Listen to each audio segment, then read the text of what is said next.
Hi friends, இப்போ நம்ம எங்கே போயிட்டுருக்கோன்னா பள்ளிக்கரணையில் வந்து இன்ஜின் ஆயில் ரெடி பண்ணதுக்கு போயிட்டுருக்கோம். வண்டி ஆயில் சர்வீஸ் விடுறதுக்கு.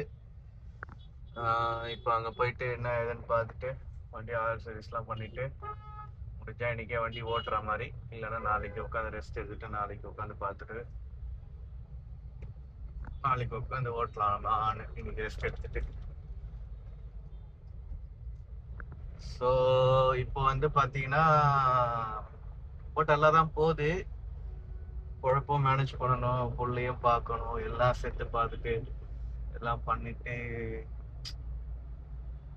இந்த மாதிரி வண்டி ஓடினாலும் பரவாயில்லன்னுலாங்க. மற்ற மாதிரி வண்டியும் ஓட மாட்டேங்குது. அதாங்க இதுல ஒரு பிரச்சனையே. என்ன பண்ணலாம்? நம்மளுக்குன்னு ஒரு ஆண்டவன் வந்து ஒரு வழி காட்ட மாட்டானா? பார்ப்போம். நம்மளுக்குன்னு ஒரு ஆண்டவன் வழி காட்டினாருன்னா நம்ம அதை ஃபாலோ பண்ணிட்டு போயிட்டு பண்ணுவோம். சரி, ஓகே. நான் வண்டி ஆயில் சர்வீஸ் பண்ணிட்டு உங்களுக்கு அப்புறமா மறுபடியும் இன்னொரு வீடியோ போடுறேன். பாய். அப்போ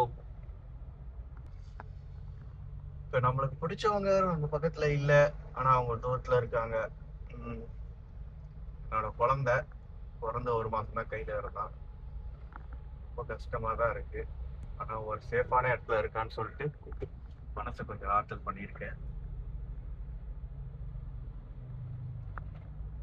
என்னதான் நம்ம ஆறுதல் பண்ணாலும் அந்த லைட்டா கண்ணு கலங்கும் பாத்தீங்களா? சான்ஸே இல்லை. கண்ணு கலங்க தான் செய்யுது. கஷ்டமா தான் இருக்கு. என்ன பண்றது?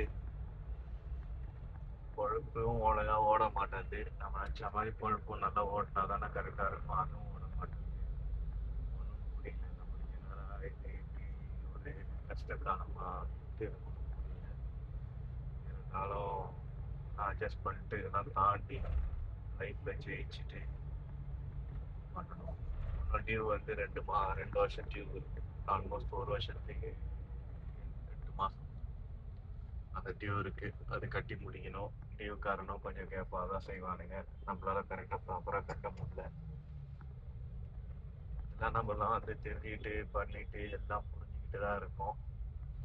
இதுக்கு மேலே என்ன பண்ணுறது? பார்த்துட்டு செட் பண்ணிக்கலாம். ஓகே, பார்ப்போம்.